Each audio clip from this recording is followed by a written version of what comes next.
नमस्कार दोस्तों, मैं अनिल कुमार, सहायक आचार्य राजनीति विज्ञान, राजकीय महाविद्यालय मुंडावर अलवर। आज के इस वीडियो के माध्यम से हम पाश्चात्य राजनीतिक विचारक थॉमस हॉब्स, जो कि ब्रिटेन के निवासी थे, उनकी अध्ययन पद्धति कैसी थी, इसके ऊपर चर्चा करेंगे। दोस्तों, हॉब्स एक गणित के टीचर थे, ज्यामिति शास्त्र के भी वो अच्छे जानकार थे और उन्होंने एक गणितीय शैली अपनाई। वो एक तरीके से शुरुआत में मानकर चलते हैं कि ऐसा हुआ और फिर उसके बाद वो जो माना हुआ है उस माने हुई चीज़ के ऊपर ही अपने विचारों के भावन को वो खड़ा करते हैं। प्लेटो भी कुछ हद तक इसी अध्ययन पद्धति का इस्तेमाल करते हैं।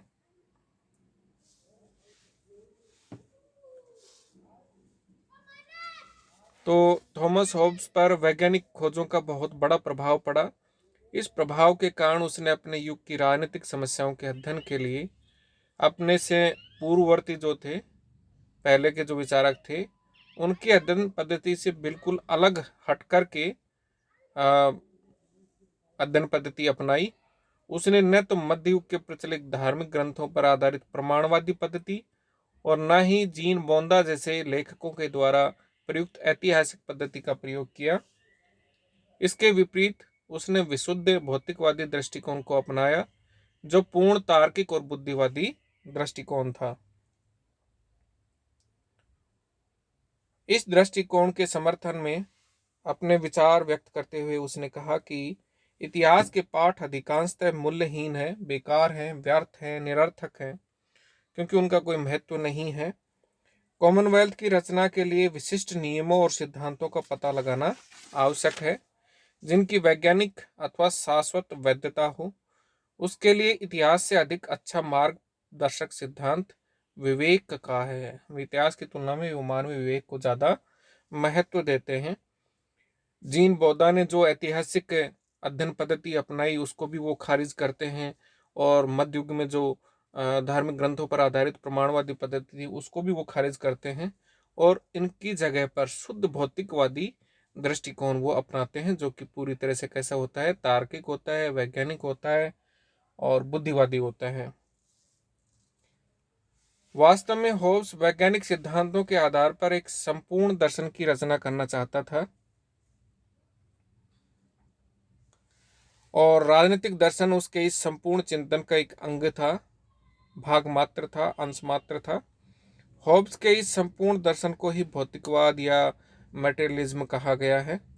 यद्यपि होब्स ने गणित और भौतिक विज्ञान का पूर्ण ज्ञान प्राप्त नहीं किया था, पर उसने उस साध्य को अवश्य समझ लिया था जिसकी ओर प्राकृतिक विज्ञान बढ़ रहा था। गैलीलियो के युग में होब्स राजनीति का गैलीलियो था। ये दौर था जब गैलीलियो वहाँ खगोल शास्त्री थे, और उसी युग में होब्स राजनीति के गैलीलियो थे। गैलीलियो की भांति होब्स ने पुराने विषय में से एक विज्ञान को जन्म दिया। यह नया विज्ञान गति का था। इस विज्ञान के अनुसार भौतिक संसार में पूर्ण रूप से एक यांत्रिक अवस्था है। संसार जो कुछ होता है उसकी एक दूसरे से सापेक्ष पिंडों के विस्थापन द्वारा ज्यामितीय परिशुद्धता के साथ व्याख्या की जा सकती है। इस सिद्धांत के आधार पर विज्ञान ने आशातीत उन्नति की है। न्यूटन ने अपने ग्रहों के गति संबंधी सिद्धांत का आगे चलकर इसी सिद्धांत के आधार पर निरूपण किया। होब्स ने इसी सिद्धांत को हृदयंगम किया और इसे अपने दर्शन का सेंटर पॉइंट बनाया, केंद्र बिंदु बनाया। होब्स का विचार था कि मूल में प्रत्येक घटना एक गति के रूप में होती है। प्राकृतिक प्रक्रियाएं विभिन्न संश्लेषों के मेल से घटित होती हैं। इन संश्लेषों के मूल में भी कुछ गतियां ही रहती हैं। यदि हम प्राकृतिक प्रक्रियाओं को समझना चाहते हैं तो हमें इन मूल गतियों को समझना चाहिए। इस तरह होब्स के दर्शन में सारी वस्तुओं का मूल आधार ज्यामिति और यांत्रिकी है। होब्स के दर्शन का उद्देश्य यह था कि मनोविज्ञान तथा राजनीति को विशुद्ध प्राकृतिक विज्ञानों के धरातल पर प्रतिष्ठित किया जाए। उसने मनोविज्ञान तथा राजनीति में इसी पद्धति का प्रयोग किया है। अब अगली बात आती है दोस्तों, वैज्ञानिक भौतिकवाद। साइंटिफिक मेटेरियलिज्म, ये जो शब्द है इसमें दो पद्धतियों का मिश्रण है, वैज्ञानिक और भौतिकवाद। यानी साइंटिफिक वर्ड अलग है, मेटेरियलिज्म अलग वर्ड है। तो वैज्ञानिक शब्द का क्या अर्थ होता है, इसके ऊपर हम सबसे पहले चर्चा करेंगे। वैज्ञानिक शब्द का अर्थ होता है व्याख्या, कार्यकरण, संबंध, व्यवस्था और निष्कर्ष निकालने की प्रवृत्ति। और थॉमस हॉब्स का जो दर्शन है उसमें ये सब मिलता है। वह इन्हीं आधारों पर अपने राज दर्शन का निर्माण करता है। भौतिकवाद शब्द का अर्थ होता है धार्मिक अंधविश्वासों, नैतिकता और ईश्वर में विश्वास, इन सबसे पृथक वास्तविकता अर्थात वस्तु जगत है, वह वातावरण में विश्वास करता है। उसके दर्शन में व्यक्ति को वातावरण से ज्यादा महत्व दिया जाता है, क्योंकि वातावरण से ही व्यक्ति के विचार पनपते हैं, उन्हीं से वह अपने मन मस्तिष्क का विकास करता है। तो दोस्तों, वैज्ञानिक शब्द का अर्थ हमने जान लिया, भौतिकवाद शब्द का अर्थ हमने जान लिया। तो इनके डिटेल डिस्क्रिप्शन अगर हम देखें तो वो ये है कि जैसा कि आप जानते हैं वैज्ञानिक शब्द का अर्थ है व्याख्या करना, कार्यकरण, संबंध, कॉजेज एंड इफेक्ट, रिलेशनशिप, व्यवस्था और निष्कर्ष निकालने की प्रवृत्ति। वह इन्हीं आधारों पर अपने राज दर्शन का निर्माण करता है। उदाहरणार्थ, वह सर्वप्रथम मानव स्वभाव और उसके चरित्र का अध्ययन करता है, उसकी भावना, इच्छा, विचारों का विश्लेषण करता है, और तभी वह इस परिणाम पर आता है कि इस प्रकार के प्राणी के साथ व्यवहार करने तथा उसके कार्यों को नियंत्रित करने के लिए राज्य को कैसा होना चाहिए। देखो, पहले वो व्यक्ति के व्यवहार का, उसके स्वभाव का, उसके आचरण का अध्ययन करता है, और अध्ययन करने के बाद उसको कहता है राजा को, शासक को, कि उसको व्यक्ति के साथ इस तरह का आचरण करना चाहिए। परिणाम पर बाद में आता है वो।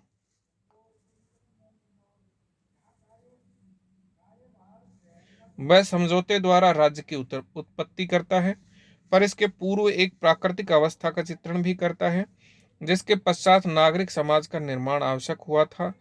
इस प्रकार होब्स व्यवस्थित और क्रमागत आधार पर सर्वप्रथम मानव स्वभाव का विश्लेषण, फिर प्राकृतिक कानून, तत्पश्चात प्राकृतिक अवस्था, और अंत में समझौते द्वारा राज्य का निर्माण करता है।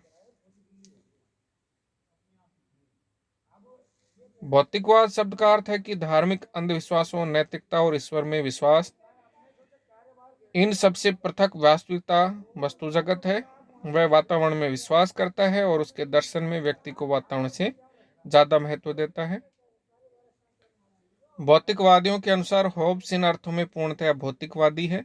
वे व्यक्ति को ज्यादा महत्व देता है। उसके मनोविज्ञान के कारण ही समझौते और शक्तिशाली राजतंत्र की स्थापना होती है।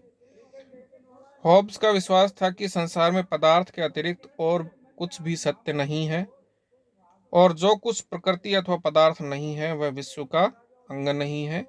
सेबाइन के अनुसार होब्स पूर्णतः भौतिकतावादी था, और उसके लिए आध्यात्म आध्यात्मिकता जो थी, स्पिरिचुअलिटी थी, स्पिरिचुअलिटी जो सत्ता थी, वो केवल काल्पनिक वस्तु मात्र थी।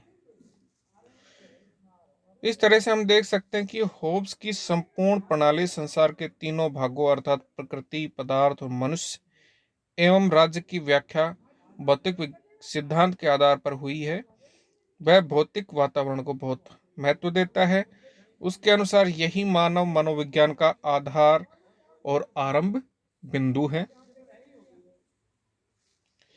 वैज्ञानिक भौतिकवाद की दृष्टि से होब्स का राजनीतिक चिंतन के इतिहास में स्थान विवादास्पद है।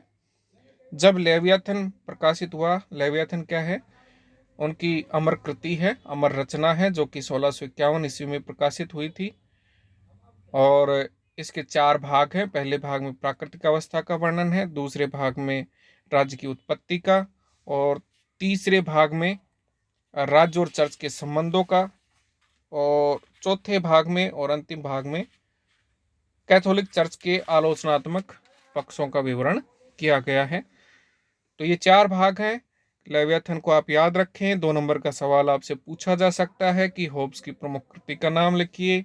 ये कब प्रकाशित हुई दोस्तों, ये भी याद रखना बेहद जरूरी है। 1651 में हुई। होब्स का जन्म कब हुआ था, ये भी बेहद जरूरी है जानना।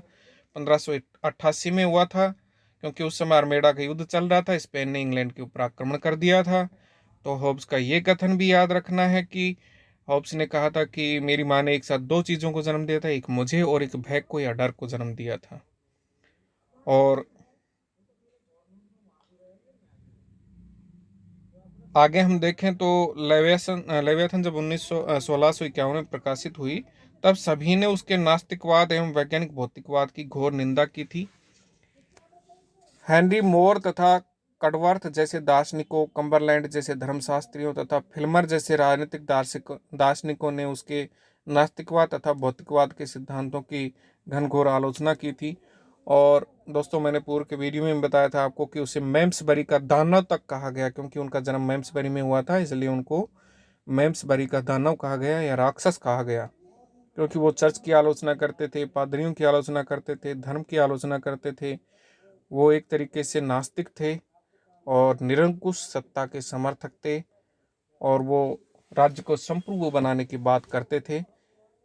चर्च से बिल्कुल अलग हट करके वो राज्य की स्थापना करने पर बल देते हैं, संप्रभु राज्य की, संप्रभु राष्ट्र की बात करते हैं।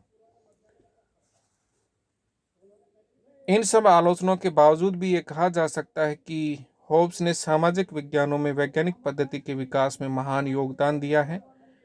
अब तक के इतिहास में राजनीतिक पद्धति की आवश्यकता के प्रति कोई चेतना नहीं थी, कोई ज़्यादा ध्यान नहीं दिया जाता था। हर विद्वान अपने तरीके से लिखता था, उसकी अपनी अध्ययन पद्धति होती थी, किसी की ऐतिहासिक होती थी, किसी की आगमनात्मक होती थी, किसी निगमनात्मक होती थी।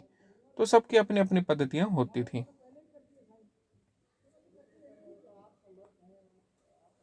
तो इससे पहले इनके बारे में कोई विशेष चेतना भी नहीं थी, कोई ज़्यादा जानकारी भी नहीं थी।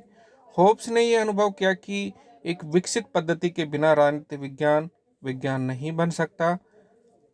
दूसरे शब्दों में अगर हम कहें तो होब्स इस दिशा में निर्देशन देने वाला पहला विचारक था, जिसकी मान्यता थी कि राजनीतिक पद्धति में भौतिक विज्ञानों की पद्धतियों से बहुत कुछ लिया जा सकता है। होब्स ने अपने प्रवृत्ति अनेक राजनीतिक चिंतकों और राजनीतिक विचारधाराओं को प्रभावित किया है। उसके भौतिकवाद की छाप मोंटेस्क्यू और कार्ल मार्क्स पर देखी जा सकती है। उसमें उपयोगितावाद का भी प्रारंभ मिलता है। अतः यह कहा जा सकता है कि वैज्ञानिक भौतिकवाद पर अपने दर्शन को आधारित कर होब्स ने राजनीतिक इतिहास के विकास में बहुत ही महत्वपूर्ण योगदान दिया है, महान योगदान दिया है। हॉब्स की पद्धति की आलोचना करते हुए स्ट्रोस ने ठीक ही लिखा है कि गैलीलियो का अनुसरण कर हॉब्स ने भौतिक विज्ञान की पद्धति को राजनीतिक विज्ञान में लागू तो करना चाहा, परंतु ऐसा करने में वह सफल नहीं हो सका, क्योंकि भौतिक शास्त्र का विषय प्राकृतिक पदार्थ है, जबकि राजनीति शास्त्र का विषय कृत्रिम पदार्थ है। तो इस आधार पर उसकी आलोचना भी की जा सकती है, स्ट्रोस करते हैं आलोचना। लेकिन फिर भी अगर हम देखें तो उनकी अध्ययन पद्धति वैज्ञानिक है, और वो राजनीति विज्ञान को दोस्तों विज्ञान बनाने के लिए जरूरी भी समझते हैं कि इसकी अध्ययन पद्धति भी विकसित हो, उन्नत हो, वैज्ञानिक हो, तर्क, बुद्धि और विवेक के आधार पर निर्मित हो।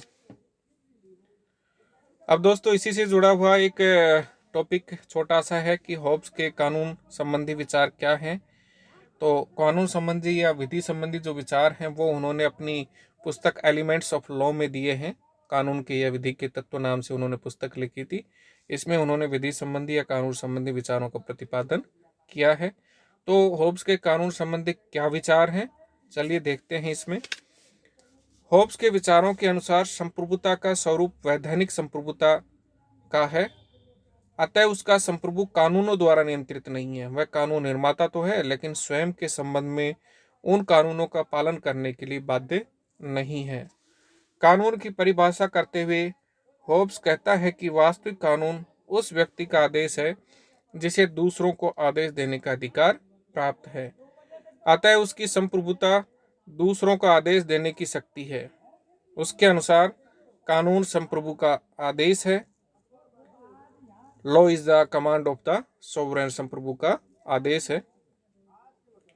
और इस प्रकार होब्स कानून की विधि शास्त्रीय व्याख्या करता है और राज्य के आदेशों के अतिरिक्त और किसी को कानून नहीं मानता है। वह प्राकृतिक कानून, रीति रिवाज और देवी कानून को कानून के रूप में स्वीकार नहीं करता, क्योंकि उसका कहना है कि ये सब इसलिए समाज में कानून के रूप में मान्य होता है क्योंकि उन्हें संप्रभुता का समर्थन प्राप्त होता है। संप्रभुता के समर्थन की अनुपस्थिति में कानून के रूप में इसका कोई महत्व नहीं होता है। तो एक छोटा सा विचार था कानून संबंधी थॉमस होब्स का, ये हमने पढ़ा। धन्यवाद। आगे के वीडियो में हम थॉमस होब्स के अन्य विचारों का अध्ययन करेंगे।